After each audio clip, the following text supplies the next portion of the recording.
नमस्कार विद्यार्थी मित्रांनो, आयजी अकॅडमी या यूट्यूब चॅनलवर आपले सर्वांचे स्वागत आहे. आज आपण पुणे लोहमार्ग 2024ला पेपरला जे गणित व बुद्धिमत्तेचे प्रश्न विचारलेले आहेत ते प्रश्न आपण या व्हिडिओच्या माध्यमातून बघणार आहोत. चॅनलवर नवीन असाल तर चॅनलला सबस्क्राईब नक्की करा. प्रश्न बघा काय आहे, 320चे 70% प्लस 240चे 45% बरोबर किती? तर बघा कसं सोडायचं आहे. आपल्याला विचारले 320चे चाचीचे म्हणल्यावर गुणाकारचं चिन्ह, 70% म्हणल्यावर खाली येणार 100. आपण करूया शून्य कॅन्सल, हे 2 शून्य कॅन्सल, हे वरचे 2 शून्य कॅन्सल. राहिले काय 32 गुणिले 7. 7 आता भाग देऊ 32ला, गुणाकार करू 32 आणि 7चा 7 दोन्ही 14ला 4 हात चाला 1, 7 त्रिक 21 आणि 1 22, 224 प्लस आता इकडे बघू 240चे चाचीचे म्हणल्यावर गुणाकार 45%, टक्केच्या खाली 100% म्हणल्यावर नंतर करू आपण कॅन्सल, हे शून्य कॅन्सल, हे शून्य कॅन्सल. आता देऊ भाग 5ने, 5 दोन्ही 10, 5 9 45, बे 1 बे, बे 1 बे, बे 2 4. आता राहिले फक्त 12 गुणिले 9, 12 9 108, 224 प्लस 108 यांची करा बेरीज, 8 आणि 4 12, 2चा हात चाले 1, 2 आणि 1 3 आणि 0 म्हणजे 3च, आणि 2 आणि 1 3. तर उत्तर आलेलं आहे आपलं 332. पर्याय ए हे उत्तर आपलं बरोबर आहे, 332. प्रश्न बघा, आयतासाठी परिमिती दिले तर वर्तुळासाठी काय? पर्याय बघा, ए व्यास, पर्याय बी पर्याय सी क्षेत्रफळ आणि पर्याय डी घनफळ. तर आयतासाठी परिमिती, तर वर्तुळासाठी क्षेत्रफळ. तर पर्याय सी हे उत्तर आपलं बरोबर आहे, क्षेत्रफळ. प्रश्न बघा काय आहे, गोपाळ 100 पायऱ्या चढून मंदिरात जातो. वर जाताना त्याने प्रत्येक पायरीवरती 4 क्रमांक एवढी फुले ठेवली, तर त्याला किती फुले बरोबर न्यावी लागतील?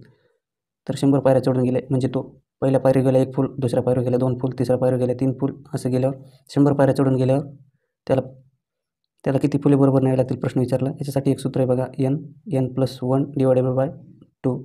जर आपल्याला सूत्र लक्षात राहत नसेल तर आपल्याला जेवढे हे दिलेत पायऱ्या दिल्यात तेवढ्या लिहायच्या आणि समोरची संख्या लिहायची त्याच्या. आता 100 गुणिले 101 आणि भागिले हे 2 जसे आता तसे ठेवायचे. आता यांचा करू आपण गुणाकार आणि भागाकार. आता 2ने देऊ 100ला भाग, बे 5 10 आणि 0 जसं तसे म्हणजेच 50 गुणिले 101.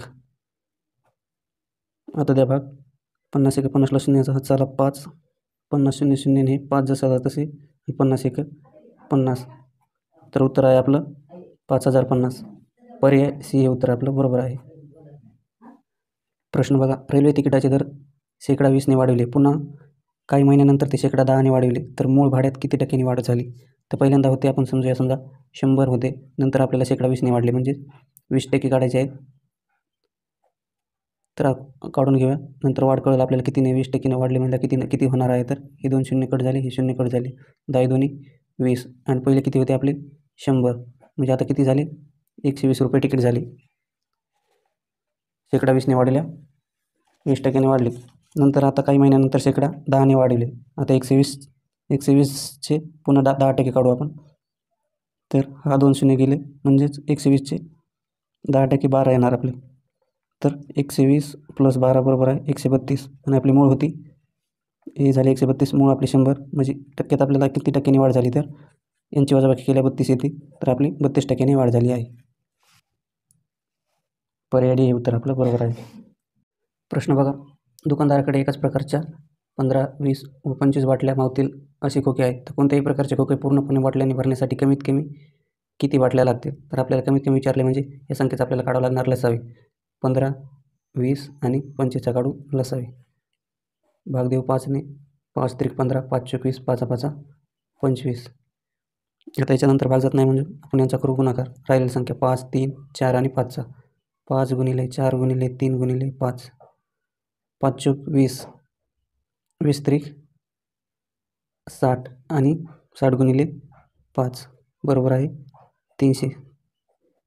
तर आपलं उत्तर आलेलं आहे 300. तर किती बाटल्या लागतील आपल्याला? 300 बाटल्या लागतील. पर्याय डी हे उत्तर आपलं बरोबर आहे.